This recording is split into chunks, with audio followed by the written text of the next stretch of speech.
Hi everyone, and welcome to my vlog for the Teach Now Educational Leadership Clinicals. Today we're looking at standards 5, 6, and 7. And I'm walking you through all the evidence I collected for these standards and explaining how each piece of evidence reflects my developing proficiency as a future school leader. The idea is that these standards focused on building a community for students, which is caring, but it also focuses on strengthening professional capacity, fostering a collaborative environment, which is a professional environment. And through this process, I worked carefully to gather meaningful, authentic evidence, which shows not only the work that I completed, but also how I think and how I am going to be leading.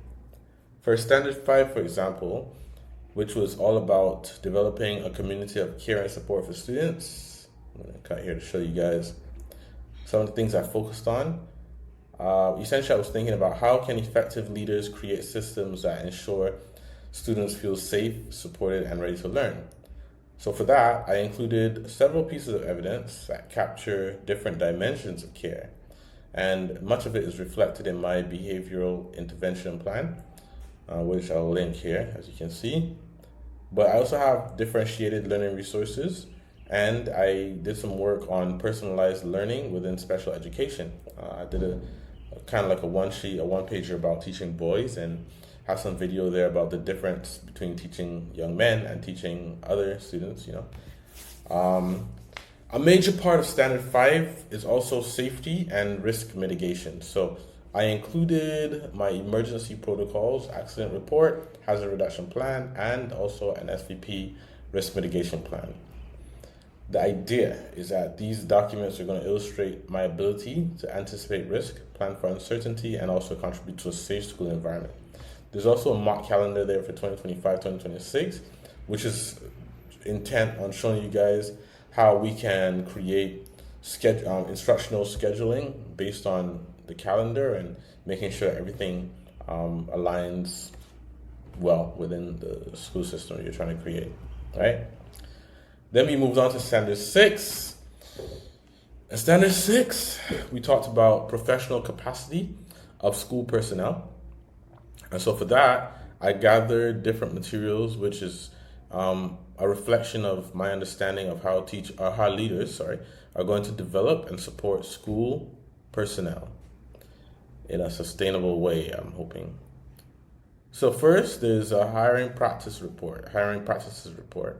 And also, I am brainstorming a model for creating an employee profile, which is going to help me to figure out exactly the type of personnel that would be best suited for the environment that they're going to be entering. It's not just about qualifications, but it's also, when you're considering culture, for example. So this is something I'm currently working on in my mind. But we're also thinking about things like HR regulations, which are very important because leaders have to navigate legal and ethical frameworks, legal and ethical frameworks while supporting staff, right? So you'll also see here a JDIBA budget proposal based on a template of a school that I was kind of drafting. Also, we're demonstrating here my commitment to understand, or my understanding of budgets and how important it is to work within the budgetary restrictions to make sure that you can sustain staffing, retain teachers, right? And also contribute to professional learning opportunities. We also have here some resources tied to distributed leadership, coaching, and feedback.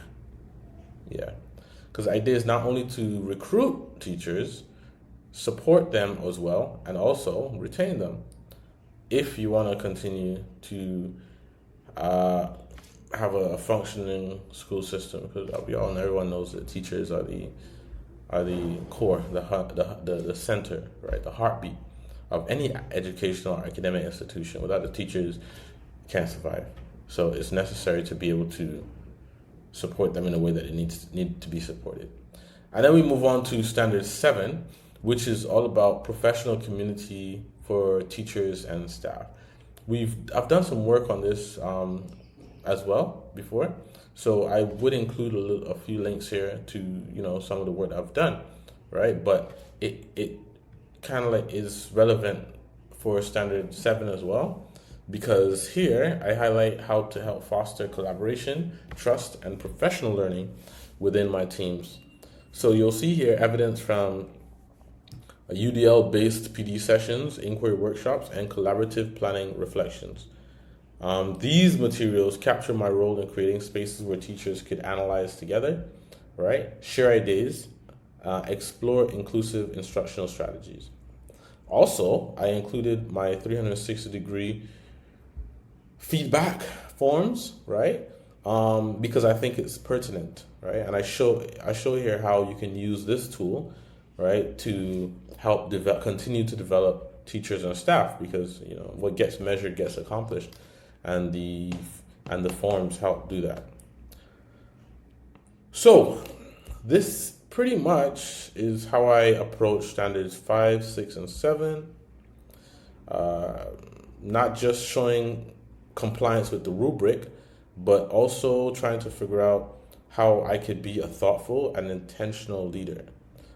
And so I tried to put together, and I hope I'm effective in doing so, a portfolio of evidence and artifacts which show purpose, which shows a variety of skill and competency, right? And can reflect the leader that I'm becoming.